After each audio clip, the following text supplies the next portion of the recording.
হেই বন্ধুরা, আজ আমি হাজির হয়েছি 2014 সালে মুক্তিপ্রাপ্ত একটি American science fiction action movie rampage নিয়ে, যার বাংলা অর্থ তাণ্ডব। আসলে মুভিতে তিনটি ভয়ঙ্কর জন্তু যখন পুরো শিকাগো শহরে তাণ্ডব চালাতে শুরু করে, শহরের প্রতিরক্ষা বিভাগ তখন মহা সমস্যায় পড়ে যায়। এবার কেন এই তিনটি জন্তু তাণ্ডব চালাচ্ছে বা কিভাবে তাদেরকে প্রতিহত করা হয়, এটাই এই মুভির মূল প্লট। ওকে, তাহলে ইন্ট্রোডাকশন আর বিস্তারিত না করে এখন সোজা চলে যাওয়া যাক মূল ভিডিওর দিকে। তো ফাইনালি শুরু করার আগে হেই আমি Raja and welcome to the Bongwood. শুরুতেই আমাদের দেখানো হয় এনার্জিন নামক একটি জিন ব্যবস্থাপনা কোম্পানি অ্যাথেনা নামক তাদের একটি প্রাইভেট মহাকাশ স্টেশনে ইঁদুরের উপর কিছু গোপন রিসার্চ করার টাইমে ওই ইঁদুরটি মনস্টারের মতো বিশাল বড় আকারে রূপান্তরিত হয়। ফলস্বরূপ ওই মহাকাশ স্টেশনটি সম্পূর্ণই ধ্বংস হয়ে যায়। কিন্তু তার আগেই সেখানকার একমাত্র বেঁচে থাকা ক্রু মেম্বার ওই স্টেশন থেকে তিনটি বিশেষ ক্যানিস্টার নিয়ে একটি পডের মাধ্যমে ওই মহাকাশ স্টেশন থেকে আলাদা হয়ে যায়।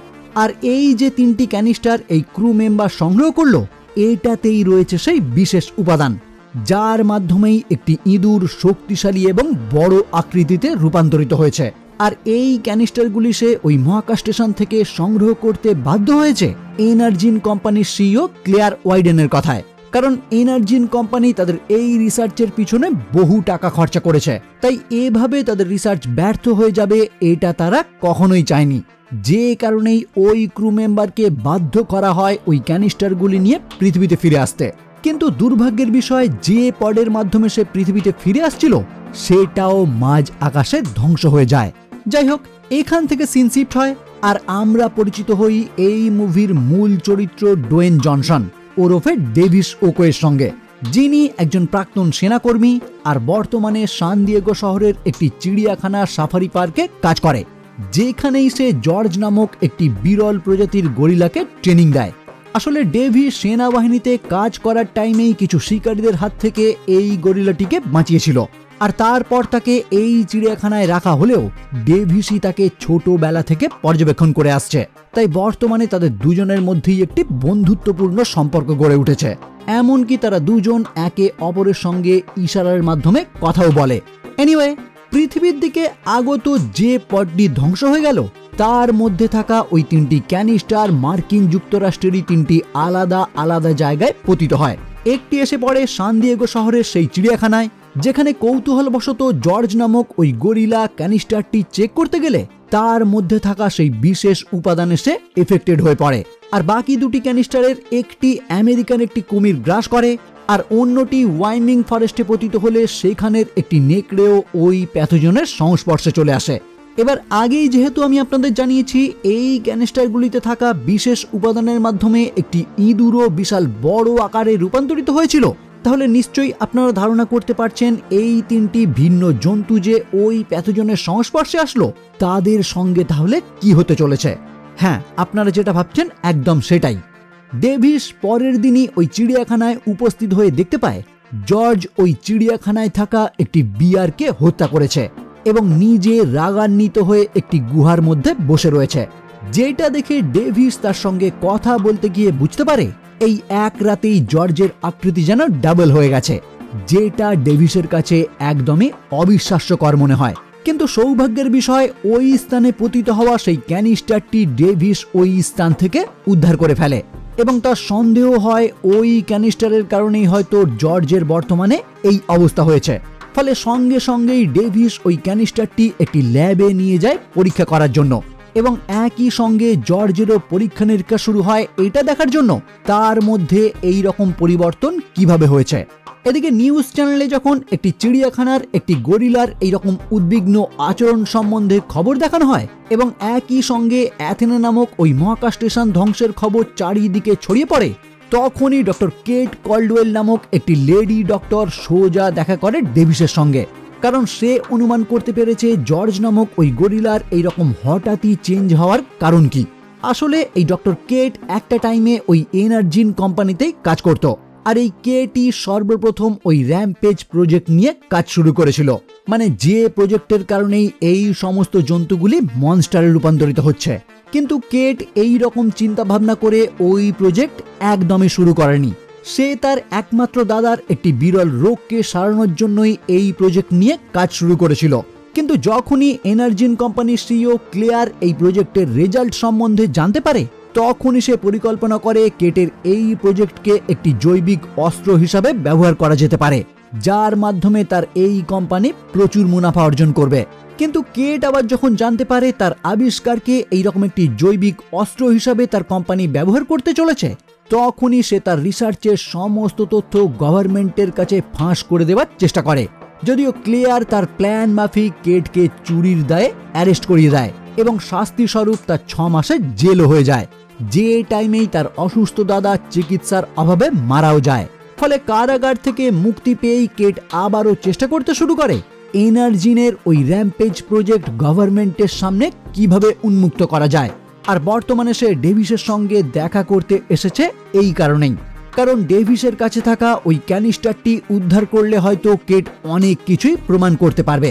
যাই হোক, এখানে কেট এবং ডেভিস দুজন মিলে যখন জর্জকে একটু পর্যবেক্ষণ করতে শুরু করে, ঠিক সেই টাইমেই জর্জ আবারও রাগান্বিত হয়ে তার খাঁচা ভেঙে ওই বিল্ডিং থেকে বাইরে বেরিয়ে পড়ে। যদিও ডেভিস তার পিছু নিয়ে কোনো ক্রমে তাকে শান্ত করলেও শীঘ্রই এজেন্ট হার্ভে রাসেলের নেতৃত্বে একটি সরকারি দল ওই স্থানে উপস্থিত হয়ে জর্জকে অজ্ঞান করে তাকে বন্দী বানায়। ওইদিকে দেখা যায় এনার্জিন কোম্পানির সিইও ক্লেয়ার যখন জানতে পারে ওই 3টি ক্যানিস্টার মার্কিন যুক্তরাষ্ট্রেরই বিভিন্ন জায়গায় পতিত হয়েছে, তখনই সে বার্ক নামক একটি ভাড়াটে গুন্ডাকে দায়িত্ব দেয় যে কোনো উপায়ে ওই ক্যানিস্টারগুলি উদ্ধার করে আনতে, কারণ ওইগুলি গভর্নমেন্টের হাতে পড়লে এনার্জিন সম্পূর্ণই বন্ধ হয়ে যাবে। তো ক্লেয়ারের এই অর্ডার অনুযায়ী বার্ক তার দলবল নিয়ে প্রথমেই উপস্থিত হয় ওয়াইমিং ফরেস্টে, যেখানে তারা ওই ক্যানিস্টারটি উদ্ধার করতে পারলেও সেটা তারা সম্পূর্ণই ফাঁকা অবস্থায় দেখতে পায় এবং একই সঙ্গে তার আশেপাশে বেশ কয়েকটি নেকড়ের মৃতদেহ লক্ষ্য করে, যেটা দেখে ক্লেয়ার খুব সহজেই বুঝতে পেরে যায় ওই ক্যানিস্টারে থাকা প্যাথোজেনে নিশ্চয়ই কোনো নেকড়ে এফেক্টেড হয়ে পড়েছে, যেই অন্যান্য নেকড়েদের হত্যা করেছে। ফলে সঙ্গে সঙ্গেই ক্লেয়ার তাদের অর্ডার দেয় ওই নেকড়েকে জীবন্ত অথবা মৃত যে কোনো অবস্থাতেই তার চাই, যেটা শুনে বার্ক ও তার দলবল নিয়ে ওই নেকড়েটিকে ধরার কাজে লেগে পড়ে। কিন্তু দুর্ভাগ্যের বিষয়, প্যাথোজেনে এফেক্টেড হয়ে ওই নেকড়েটিও বিশাল আকার ধারণ করায় নিমেষেই বার্কের দলবল সহ তাদের হেলিকপ্টারটিও ওই নেকড়েটি ধ্বংস করে দেয়। এইদিকে দেখা যায় জর্জকে অজ্ঞান অবস্থাতেই একটি বোয়িং C-17 গ্লোব মাস্টার বিমানের মাধ্যমে একটি স্থান থেকে আরেকটি স্থানে স্থানান্তরিত করা হচ্ছে, যে বিমানে ডেভিস এবং কেটকেও নিয়ে যাওয়া হচ্ছে, কারণ জর্জ সম্বন্ধে তাদেরকেও জিজ্ঞাসাবাদ করা হবে। কিন্তু এই একই টাইমে অন্যদিকে দেখা যায় ক্লেয়ার যখন দেখতে পায় তার ভাড়াটে গুন্ডারা তাদের কাজে ব্যর্থ হয়েছে এবং সরকারি একটি দল একটি গরিলাকে বন্দি বানিয়েছে তার অস্বাভাবিক আচরণের জন্য, তখনই সে বুঝতে পেরে যায় ওই গরিলাও নিশ্চয়ই তাদের তৈরি প্যাথোজেনে এফেক্টেড হয়ে পড়েছে। তাই আইনের হাত থেকে বাঁচতে গেলে এখন তাদের যা করার খুব তাড়াতাড়ি করতে হবে। ফলে ক্লেয়ার এবং তার ভাই তাদের অফিস বিল্ডিং এর উপরে থাকা একটি বিশাল ট্রান্সমিটার সঙ্গে সঙ্গেই অন করে দেয়, যেটা থেকেই নির্গত হওয়া একটি লো ফ্রিকোয়েন্সি রেডিও ওয়েভ ওই 3টি বিশাল আকার জন্তুকে এই স্থানের দিকে আকর্ষণ করবে। আর যখনই ওই 3টি জন্তু একত্রে এই স্থানে উপস্থিত হবে, তখন সেনাবাহিনী এমনিতেই তাদেরকে হত্যা করবে, যার পর গোপনে তারা ওই জন্তুগুলি থেকেই ডিএনএ স্যাম্পেল উদ্ধার করে ওই একই প্যাথোজেন আবারও তৈরি করে ফেলবে, আর তারপর সেটা বিক্রি করেই তারা প্রচুর মুনাফা অর্জন করবে। তো এই মনোভাব নিয়ে ওই ট্রান্সমিটার অন করতেই বোয়িং C-17 থাকা জর্জ নিমেষের মধ্যেই জাগ্রত হয়ে পুরো বিমানটি ধ্বংস করে দেয়। যদিও সৌভাগ্যবশত ডেভিস, কেট এবং রাসেল আগে ভাগেই ওই বিমান থেকে বাইরে বেরিয়ে প্যারাশুটের মাধ্যমে সেফ ল্যান্ড করে, কিন্তু পরবর্তীতে তারা ওই বিমানের ধ্বংসাবশেষ চেক করে বুঝতে পারে জর্জও এই বিমান দুর্ঘটনা থেকে বেঁচে গেছে, কারণ বর্তমানে সে জীবিত কিংবা মৃত এই স্থানে নেই। ফলে এজেন্ট রাসেল শীঘ্রই একটি ভিডিও বার্তার মাধ্যমে সাহায্য চাইলে সঙ্গে সঙ্গেই কিছু হেলিকপ্টার তাদেরকে ওই স্থান থেকে উদ্ধার করে একটি এয়ার বেস ক্যাম্পে নিয়ে আসে। এইদিকে এরই মধ্যে এফবিআই এনার্জিনের অফিসে উপস্থিত হয়ে তাদের সমস্ত ফাইল চেক করার প্রস্তাব রাখলে ক্লেয়ার সম্পূর্ণই প্ল্যান মাফিক তাদেরকে কোনো বাধা না দিয়ে ডক্টর কেটের উপরেই সমস্ত দোষ ঘুরিয়ে দেয়। মানে সে এফবিআই কে জানায় তার কোম্পানি এমন কোনো গোপনীয় কাজ করেনি যেটার মাধ্যমে সাধারণ মানুষ বিপদে পড়তে পারে। কিন্তু ডক্টর কেট নামক তাদের এক প্রাক্তন কর্মচারী সকলকে লুকিয়েই শুধুমাত্র নিজের জন্য সিক্রেট একটি রিসার্চ করছিল, যেটা জানতে পেরেই তাকে এই কোম্পানি থেকে বহিষ্কৃত করা হয়েছে। আর যেহেতু ডক্টর কেটের ক্রিমিনাল ব্যাকগ্রাউন্ড রয়েছে, তাই এফবিআইও মিস ক্লিয়ারের এই কথা বিশ্বাস করে নেয়। ফলে ওই এয়ার বেস ক্যাম্পে উপস্থিত হওয়ার পরেই এক কর্নেল এফবিআই এর নির্দেশ মতো ডেভিস এবং কেটকে বন্দি বানিয়ে নেয়। যদিও ডেভিস এবং কেট ওই বেস ক্যাম্পেই যখন জানতে পারে জর্জ এবং ওই নেকড়ে দুজনেই শিকাগো শহরের দিকে একত্রে অগ্রসর হচ্ছে, তখনই ডক্টর কেট অনুমান করে এনার্জিন হয়তো এমন কোনো গোপন সিগন্যাল প্রেরণ করছে যেটাকে বন্ধ করার জন্যই এই সমস্ত মনস্টার রূপী দৈত্যগুলি সেই দিকে অগ্রসর হচ্ছে। তাই এখন তাদের যত শীঘ্রই সম্ভব শিকাগো শহরে পৌঁছতে হবে, কারণ ডক্টর কেট এটাও অনুমান করে এনার্জিনের হেড অফিসে নিশ্চয়ই এমন কোনো অ্যান্টিডোট থাকবে যেটা ইউজ করে এই সমস্ত দৈত্যরূপী জন্তুগুলিকে আবারও আগের অবস্থায় ফিরিয়ে আনা যেতে পারে। যে কারণে ডেভিস দুটি মিলিটারি অফিসারকে ঘায়েল করে তাদেরই একটি হেলিকপ্টার চুরি করে ডক্টর কেটকে সঙ্গে নিয়ে শিকাগো শহরের উদ্দেশ্যে রওনা হয়।